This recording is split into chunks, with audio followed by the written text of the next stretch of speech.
Ẹ káàárọ̀ sà, ẹ káàárọ̀ mà, ẹ káàsán, ẹ káalẹ́ ní gbogbo ibi tí ẹ bá ti ń wò mí. Èmi ọmọ yín, olólùfẹ́ yín, Lady K ìfẹ́ olúwa ṣọ, èmi náà ni mo tún ṣe sàlámù àlékùm sí gbogbo ẹ̀yin ìyá yìí bàbá tẹ̀ ń wo mi báyìí. Ẹ máa wọ pé wo ni Lady K tún mú wá. Awuyewuye lórí ọ̀rọ̀ Chief Sunday Igboho àti àwọn Biafra. Òun ni mo mú wá. Now, gbogbo wa la mọ̀ wípé Chief Sunday Igboho wọ́n ti kúrò nílùú Benin Republic, wọ́n ti wà ní Germany. Ẹ gbọ́, ṣé lóòótọ́ ni pé President Bola Ahmed Tinubu ló fi Chief Sunday Igboho sílẹ̀? Mo fẹ́ kí gbogbo ẹ̀yin tẹ́ ń wo fídíò yìí, mo fẹ́ kí ẹ bá mi share because mo fẹ́ kí mẹ́sẹ̀gì mi, mo fẹ́ kó rìn dáadáa. Mo fẹ́ kí mẹ́sẹ̀gì yìí kó dé ọ̀dọ̀ àwọn Biafra. Tí wọ́n bá sọ wípé èèyàn súnmọ́ yàn, wọ́n súnmọ́ Chief Sunday Igboho níwọ̀nba, ní ìwọ̀nba, mo súnmọ́ wọn níwọ̀nba. Lórí ọ̀rọ̀ pé wọ́n release Chief Sunday Igboho, àwọn kan sọ wípé President Bola Ahmed Tinubu, ọmọ olódòdẹ, òun ló fi bàbá sílẹ̀. Òun ló jẹ́ kí President Chalor kó fi Chief Sunday Igboho sílẹ̀. Òun ni mo wá láti wá ṣe clarification, pàápàá fún àwọn Biafra, láti jẹ́ kí wọ́n mọ nǹkan tó ṣẹlẹ̀. Mo fẹ́ kí gbogbo Biafra, I want all my Biafra brothers and sisters to know this, that President Bola Ahmed Tinubu, he knows nothing about Chief Sunday Igboho release. I'm going to be saying this in my own language, and I'll also be using PG. Màá sọ PG, màá sọ èdè Yorùbá, torí kìí ṣe gbogbo àwọn Biafra ni wọ́n gbọ́ èdè Yorùbá. But mo fẹ́ kí mẹ́sẹ̀gì yìí, mo fẹ́ kó dọ́dọ̀ gbogbo àwọn Biafra pátápátá. Ẹ̀yin tí ẹ bá lè bá mi hashtag wọn, ẹ bá mi hashtag wọn. Let them hear this. President Bola Ahmed Tinubu did not release Sunday Igboho. President Bola Ahmed Tinubu did not release Sunday Igboho because you people have been coming outside. You have been shouting, releasing different types of video that President Bola Ahmed Tinubu, the president of Nigeria, released Sunday Igboho, and he refused to release Nnamdi Kanu. I want you to know one thing, and I want to clear this, that President Bola Ahmed Tinubu did not release Sunday Igboho.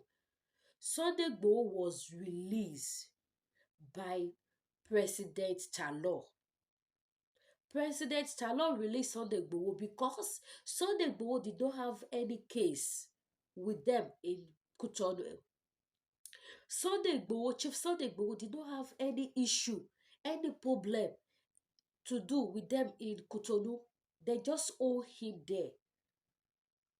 He is not their citizen. He did not do anything wrong to them in their country. They just owed him for nothing. And Germany government, they are fight for him with some other people. That is why he was released. He was not released by President Bola Ahmed Tinubu. So for you people to be coming outside, shouting, say, President Bola Ahmed Tinubu, you have to release Nnamdi Kanu the way you release Sunday Igboho, the way you do this, the way you do that. No! And their case is totally different. Sunday Igboho has never caused any violence in Nigeria. Sunday Igboho have never displayed weapons on social media, including his followers. And Sunday Igboho's case, you can never compare it with Nnamdi Kanu's case. Truly, Nnamdi Kanu is our brother. We Yoruba, we can come out and fight for him. Say, no, let him go, release him. But not the way you people were putting it, that Bola Ahmed Tinubu, he released Sunday Igboho because Sunday Igboho is Yoruba. He refused to release Nnamdi Kanu. No, we are all fighting for the same race, but the way we are fighting it is totally different. We Yoruba, we want to go. Bola Ahmed Tinubu did not have hand in release of Chief Sunday Igboho. Even, I will use this opportunity to tell you that he was even surprised when he heard that he has been released.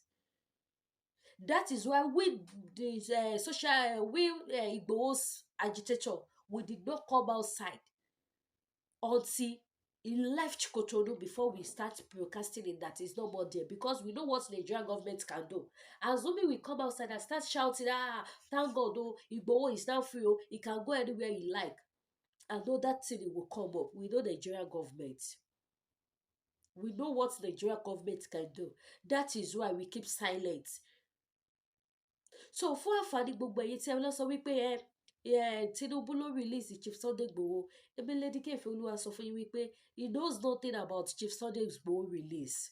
So you people should have that in mind, that he have nothing to do with Igboho's release in Cotonou.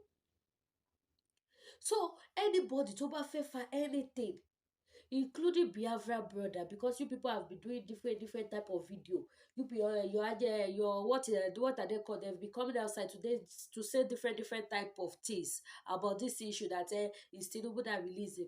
Please let Igboho be. Igboho, he has nothing to do with Jagaba. Jagaba has nothing to do with him. The reason why Igboho was in Cotonou is because of Buhari. And Buhari is no more there. So he have his own freedom to live there. That is why he was released. So ẹjọ́ torí t'Ọlọ́run gbogbo ẹ̀yin tẹ́ wo fídíò ẹ bá mi share. Because fídíò tí mo play fún yín tẹ́ wò lókè tán ní sí mo ṣì máa tó fídíò yẹn play. Ẹ gbọ́ nǹkan tí àwọn Biafra, ẹ gbọ́ nǹkan tí wọ́n sọ nínú fídíò yẹn. Wípé tí Tinubu bá release Nnamdi Kanu, wàhálà ló ń wá nígbà tó ti lè release Sunday Igboho. Tinubu kọ́ ló release Sunday Igboho. Tinubu ò tí débẹ̀ tí wọ́n fi mú Ìgbòho sí Benin Republic. Ẹni tí wọ́n dẹ̀ ti torí ẹ̀ mú Ìgbòho sí Benin Republic ó ti kúrò bẹ́ẹ̀, kò sí bẹ́ẹ̀ mọ́. So kò sí nǹkan kan tó kọ Tinubu pẹ̀lú ọ̀rọ̀ tó wà lẹ̀. Tó bá jẹ́ pé Tinubu ló release Ìgbòho ni, ó máa sọ fún Ìgbòho ní pé kó wọ Nàìjíríà wá kó wá ṣòkú ìyá ẹ̀. Mo fẹ́ kí gbogbo wa rántí pé òkú ìyá Ìgbòho ti lò 3 months báyìí ní cell. Ìjọ tó pé 2 years tí wọ́n release èmi Lady Kefe Olúwa ní DSS custody, ìjọ yẹn náà ló pé 3 months tí ìyá Ìgbòho jáde láyé.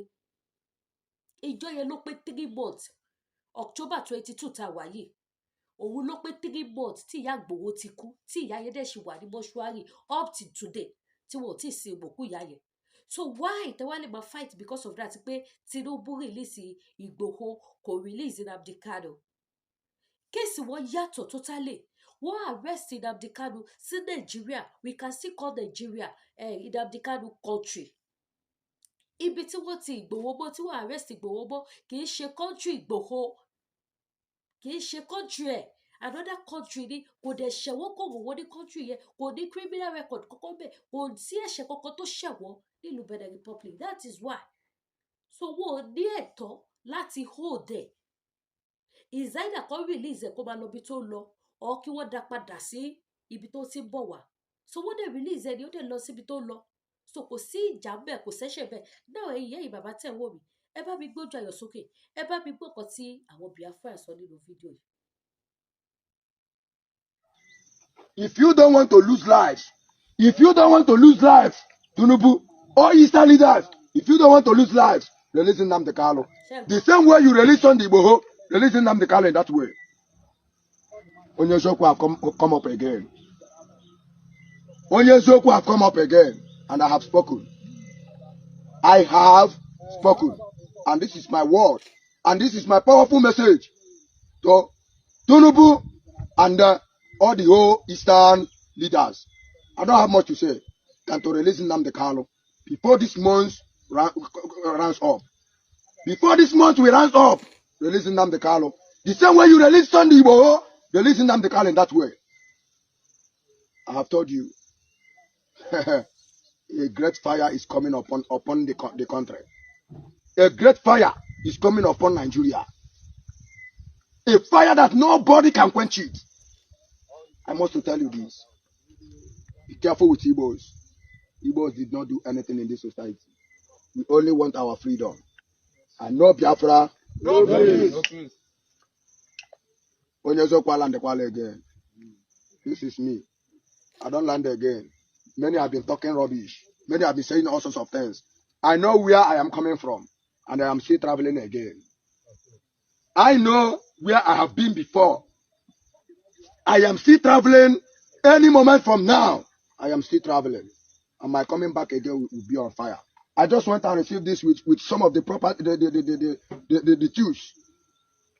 I will only went to receive this with some of the tools.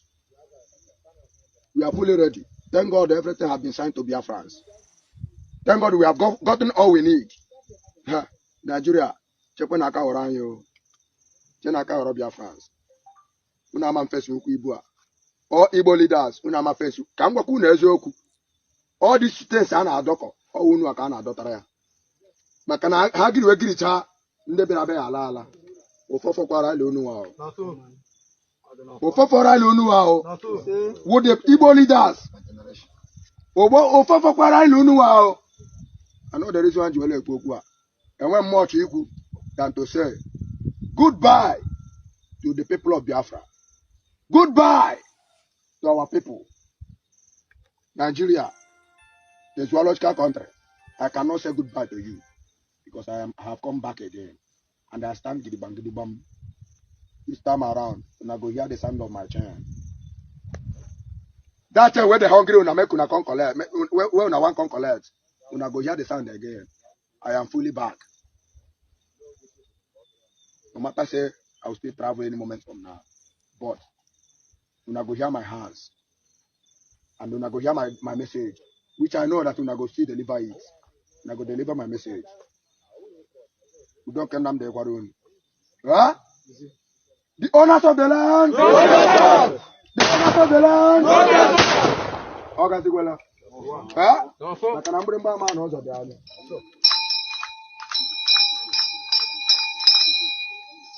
Onye ọzọ kwa atụọla. Awa. Biafra Liberation Army Commander have spoke well. So ẹ̀yin yá mi bàbá mi ọ̀rọ̀ lẹ ti gbọ́ láti ẹnu àwọn Biafra. Ẹ jọ̀ọ́ ẹ má dá ìjà sílẹ̀ láàrin Igboho àti àwọn Biafra. Biafra, please don't cause enemy between Igboho and Biafra. We are all brothers and sisters. Ẹ̀gbọ́n àti àbúrò òun la jọ jẹ́. Ẹ má dá ìjà sílẹ̀. Erase it from your mind wípé Bọ́lá Ahmed ló release Sunday Igboho. Tí Bọ́lá Ahmed bá release Sunday Igboho, ó máa sọ fún ni kó máa bọ̀ wá sílé. Kó lè wá fún yẹn ní last respect. So President Bọ́lá Ahmed kò gbọ́ anything nípa bí wọ́n ṣe release Sunday Igboho. So ẹ̀yin Biafra ẹ jọ̀ọ́ torí t'Ọlọ́run. Ẹ ṣe wí àgbéjẹ́ mọ́wọ́. Ẹ má cause enemy láàrin Igboho àbí àwọn Igboho followers àti Biafra. You people are fighting for your own right. We are fighting for our own right. Ẹ̀yin fight fún ilẹ̀ yín, àwa náà fight fún ilẹ̀ wa ni. So ẹ má jẹ́ ká wá tún wá ti ìsìn wá máa create enemy sílẹ̀. Ẹ má jẹ́ ká ti ìsìn ká máa ṣe kí ni ká máa create enemy sílẹ̀. Ẹ mọ iye àwọn ọmọ Sunday Igboho tí wọ́n kó lọ sí Abuja ni. Ẹ mọ iye wọn ni kò má ṣe ká àwa 12 ni wọ́n kó lọ sí Abuja. Ṣé mọ ohun tójú wá rí? Ṣé mọ iye dúkìá Igboho tó bàjẹ́? Ṣé mọ iye nǹkan tí wọ́n ṣe fún Igboho? So ẹjọ́ torí títọ́ lọ́hùn mo kàn wá láti wá ṣe clarification ni wípé Bọ́lá Ahmed kan ló release Chief Sunday Igboho. Àánú ni bàbá yẹn gbígbà tí bàbá yẹn fi kúrò ní ìlú Benin Republic. So ẹ̀yin Biafra ẹjọ́ torí tọ́ lọ́rùn ẹ má dá nǹkan mi sílẹ̀ ẹ má create enemy ojú òní tiwa ilẹ̀ wa tí a jọ ń jà fún Ọlọ́run á gba ilẹ̀ wa fún wa. Biafra land máa dúró. Yorùbá nation máa dúró ní agbára títọ́ Ọlọ́run. We will all get what we want and we will get our land ní àṣẹ Ìdùmarè. So bó ṣe jẹ́ nìyẹn mo dúpẹ́ lọ́wọ́ gbogbo ẹ̀yin ìyá yìí bàbá tí ẹ bá mi wo ètò short video náà níbi ìfẹ́ kó gòjò. Ẹ wá jọ bẹ́ẹ̀ ṣe wo fídíò ẹ bá mi share clarification ni mo wá ṣe gẹ́gẹ́ bí àwọn èèyàn ti ṣe mọ̀ wípé ó ṣe òṣè mo súnmọ́ Chief Sunday Igboho. Kò possible kí n má mọ̀ nǹkan tó ṣẹlẹ̀. Kò possible kí n má mọ̀ bí Ọlọ́run ṣe ṣíjú àánú wo bàbá tí bàbá fi kúrò ní ìlú Benin Republic. Òun ló fà á tí mo fi wá ṣe fídíò yìí láti lè jẹ́ kí àwọn èèyàn mọ̀ wípé kì í ṣe President Bọ́lá Ahmed ló release Chief Sunday Igboho. Nǹkan tó ṣẹlẹ̀ ni mo ti ṣe lálàyé yẹn. Ìjọba bàbá Buhari òun ló fà á tí wọ́n fi hold bàbá yẹn. Ìjọba bàbá Buhari dẹ̀ ti lọ bàbá ti gbòmìnira títí wọn náà nìyẹn. Wọ́n ti free nítorí pé kí ni wọn ò ṣe ẹ̀ṣẹ̀ kékeré báyìí sí ìlú Benin Republic. Ìlú Benin Republic ò rí wọn ní ìrí ẹni burúkú, wọn rí wọn ní ìrí ẹni téèyàn lè tì mọ́lé, téèyàn lè jù sátìmọ́lé. Òun ló fà á nígbà tí àwọn èèyàn dẹ̀ ti dìde sí, àwọn ìjọba orílẹ̀-èdè míì, àwọn amòfin wọ́n ti dìde sí gbẹ́dọ̀ èyí tọmọkùnrin tó ṣe bíbá nílùú ẹ̀ ó ti tó, nígbà tó jẹ́ pé ẹni tó ti torí ẹ̀ mú sí ìlú ẹ̀ ó ti fi orí àlééfà sílẹ̀. Kò ní kéèsì pẹ̀lú bàbá Tinubu, kò ṣe bàbá Tinubu, òun àti bàbá Tinubu ò jọ níjà, bàbá àtọmọ ni wọ́n. Òun ni wọ́n ṣe rìlíìsì Chief Sunday Igboho. So bó ṣe jẹ́ nìyẹn, ẹ ṣeun gan. So bàbá Tinubu kò lọ́wọ́ níbẹ̀ o, ẹ ṣe gan ni. Ẹ má wá gbàgbé gbogbo ẹ̀yin ìyá yìí bàbá mi tí ẹ ń wo prógráàmù mi yìí, ẹ jẹ́ bá mi share, ẹ bá mi tẹ love, ẹ bá mi tẹ like, ẹ má gbàgbé fún wa ní sticker sísàlẹ̀ comment section. Ẹ ṣàánú ọmọ yín, ẹ ran ministry ọmọ yín lọ́wọ́. Bákan náà wá ní gbogbo àwọn product tí à ń tà lọ́lọ́kan òjọ̀kan lórí ètò yìí, ó sì wà bẹ́ẹ̀ ní sẹpẹ́ tó sì tà wàràwàrà. Gbogbo ẹ̀yin tẹ bá fẹ́ ra àgúnmu manpower, àgúnmu diabetes, àgúnmu tẹ lè lò fún high blood pressure, àti àwọn àgbo jẹ̀dí tẹ lè lò fún back pain, body pain, ara ríro, àtẹ̀yìn tí nǹkan ọmọkùnrin yín bá kéré, ẹ̀yin tó bá jẹ́ pé tẹ bá ti lè ṣe ọwọ́ méjì, tẹ bá ti lè release lẹ́ẹ̀kan báyìí, ó di kẹtù ṣe kíni, kẹsùn oorun bíi 2 hours kí nǹkan ọmọkùnrin yín tún tẹ́lẹ̀ ṣe kíni, kó tún tẹ́lẹ̀ le. Ẹ pè mí kí n fún yín ní phone number iléeṣẹ́ tí ọ̀dà ṣọ́ra àbà. Product wọn confirm àjẹbí idán ni. Gbogbo ara yín tó kú ló máa dìde. Mo dàgbà mi ò lè dóbò mọ́ kò sí bẹ́ẹ̀. Mo dàgbà mi ò lè ṣoge mọ́ kò sí bẹ́ẹ̀. Gbogbo ẹ̀yin tó jẹ́ pé obìnrin tẹ̀lé yín, gbogbo sex organs tí yín ti kú pátápátá, tó ti kú pátápátá nítorí pé kí ni ẹ súnmọ́kùnrin lásìkò, kò wá jẹ́ kára yín bù fún wọn. Ẹ pé iléeṣẹ́ tí ọ̀dà ṣọ́ra àbà. Wọ́n ní àgbo tẹ máa lò tó yẹ pé gbogbo ara yín máa dìde. Ẹ mọ̀ owó kó kiri ni. Iléeṣẹ́ tí ọ̀dà ṣọ́ra àbà wọ́n ni. Gbogbo ẹ̀yin dádì tó jẹ́ wípé bọ́bí bá hate àti ní sex, ẹ lè help wọn pẹ̀lú àgbo yẹn. Ó ń ṣiṣẹ́ gan, ó confirm. Gbogbo ẹ̀yin dádì sẹ́yìn tẹ bá ti fọwọ́ kan bọ́bí báyìí, bọ́bí bá ṣàfùyín ní complain, wàá gbọ́ wọn fi mílẹ̀ jàre ṣé gbogbo ìgbà ní ṣojú oúnjẹ ni. Oúnjẹ ni kíní yìí o. Gbogbo ẹ̀yin dádì tẹ bá ní irun bọ́bí bẹ́ẹ̀ lákàtà, ẹ fi ọwọ́ àgbo iléeṣẹ́ tí ọ̀dà ṣọ́ra àbà, ẹ fi ṣọwọ́ sí wọn. Ó dàgbò máa flush gbogbo system wọn. Ọkùnrin náà lè lò gbogbo system yẹn máa flush ẹ̀ dànù. Èyí tẹ máa tọ̀ mọ́tọ̀, èyí tẹ máa yà mẹ́gbẹ́, èyí tẹ máa sun jáde ní ara yín bí ìgbà pé ẹ̀ sweat, tí àlàáfíà tó péye tó máa wọlé bá yín. Iléeṣẹ́ tí ọ̀dà ṣọ́ra àbà ò ní. Bákan náà dẹ̀ tún wá ní gbogbo ẹ̀yin tẹ bá fẹ́ lo product cream tó da tó wà pa. Iléeṣẹ́ Dadari skincare, Ondo ni wọ́n ṣá ìbòfó lóko, ìlú UK ni wọ́n wà tí wọ́n ti ń ṣe. Product wọn da gan, ó mú yes. Àwọn product tẹ lè lò tí àgọ́ ara yín máa jí pépé, tí skin yín máa jáde síta, tí weather yẹn tó máa ṣe kíni, tó máa bá yín ní skin mu, tí ò ní bà skin yín jẹ́. Òun ni product iléeṣẹ́ Dadari skincare. Àwọn product tẹ́mi náà lòdì yẹn. Weather lóyìnbó yàtọ̀ sí weather Nàìjíríà. So ẹ̀yin tẹ wà ní ìlú òyìnbó, ẹ order. Ẹ̀yin tẹ wà ní Nàìjíríà, ẹ order. Anywhere tẹ bá wà, ẹ order fún product titi yín. Kẹ́ bẹ̀rẹ̀ sí ní gbẹlura, kẹ́ bẹ̀rẹ̀ sí ní lò ó. Ara yín á jí pépé, ara yín á fine, skin yín á wà okay, á wùyàn láti rí. So bó ṣe jẹ́ nìyẹn. Gbogbo ẹ̀yin tẹ bá wá ní 1 or 2 things tẹ bá fẹ́ discuss pẹ̀lú èmi ọmọ yín àbúrò yín Lédèké, ẹ pè mí lórí WhatsApp number mi. Òun lẹ́ wò lójú screen yìí, ojú òní tiwa. Biafra àti Sunday Igboho, a ò gbọdọ̀ gbọ́jà o. Ẹ jọ̀ọ́ ẹ̀yin Biafra, ẹ má cause fight between Sunday Igboho and Nnamdi Kanu. Thank you so much. God bless you. Bye for now.